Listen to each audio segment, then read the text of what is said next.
It has been very interesting. Steve, call me when I'm back in New York. I think we can work something out. I'm looking forward to it. Your problem, Senator Fuller, is that you lack the courage of your convictions and your executions. I'd say let's have a death penalty with some teeth. You want an eye for an eye. You want a real deterrent. Then stage your executions in a big sports facility. Are you listening to this? Do we have a choice?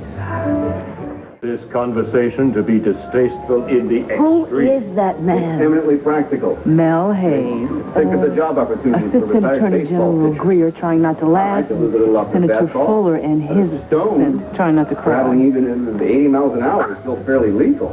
Mel Hayes, the Enough of journalist. these things across the country charge $10 a head and you retire Gotta go. national debt. You enjoy the show. Thank you. Now, if that's too rough for you, how about a game show?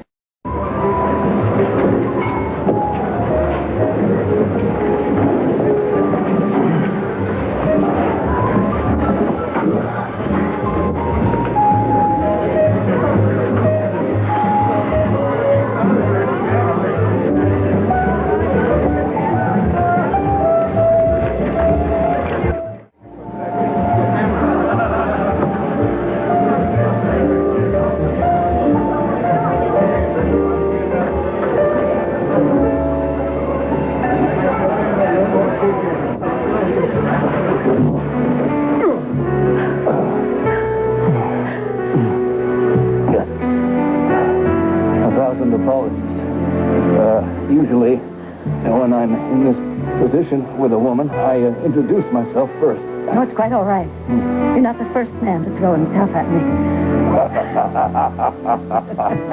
I love a broad with sense of humor.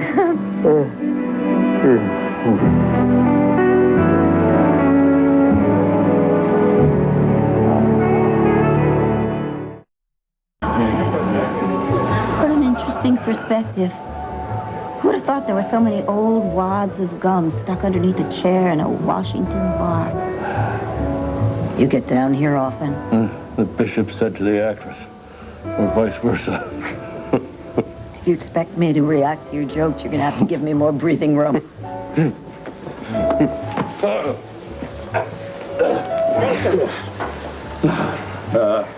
Did I break any ribs? Speak for yourself. I'm stronger than I look. Are you okay, Mrs. Lord? No, she's stronger than she looks, and I need a drink. You need some food. All right, bring some scrambled eggs, plain toast, and some beef bouillon, if you can manage it. I believe that Mr. Hayes was just leaving. I believe that Mr. Hayes wouldn't dream of leaving until he was quite certain that I was all right. Chivalry is not dead. Make that vodka martini a double. And a pot of very black coffee. All right?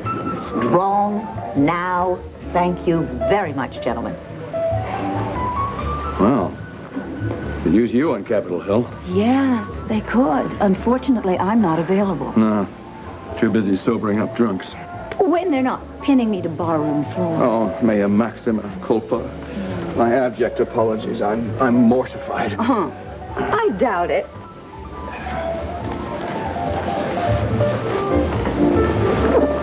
So, I suppose a roll on the floor constitutes a formal introduction in Washington? Actually, apart from a brief encounter with your very fine body, I have no idea who the hell you are. Do I?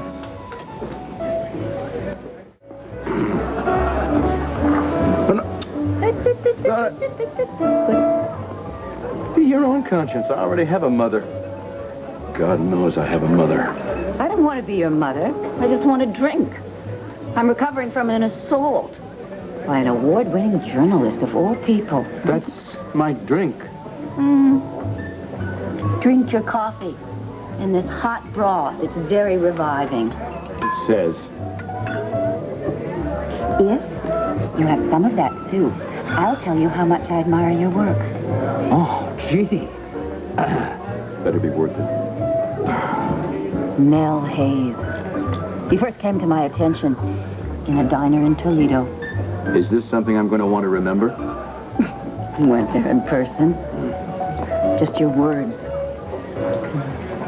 In a 2-day-old post, you wrote a scathing indictment of the CIA's callous abandonment of its own recruited operatives when we pulled out of Vietnam. You were so passionate and yet brutally factual.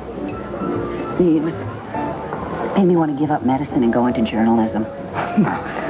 Just think, what if I'd done that? Well, I wouldn't have met Victor the way I did. Turning points of life. Yeah, well, I ended up married to journalism anyway. Eat your soup. Don't stop. You know, my husband wanted to hire you away from the Post. Yeah, when you skewered that old hypocrite, Senator Clemenson, when he was caught cavorting with a young lady in the reflecting pool. Good Lord. Good is not a word I would use to describe Victor. No. You're Victor Lord's widow. You can call me Dorian.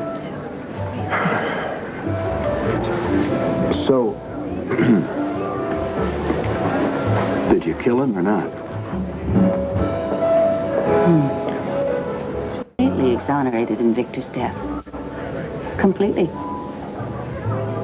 Yeah, I followed the trial. You and half the country.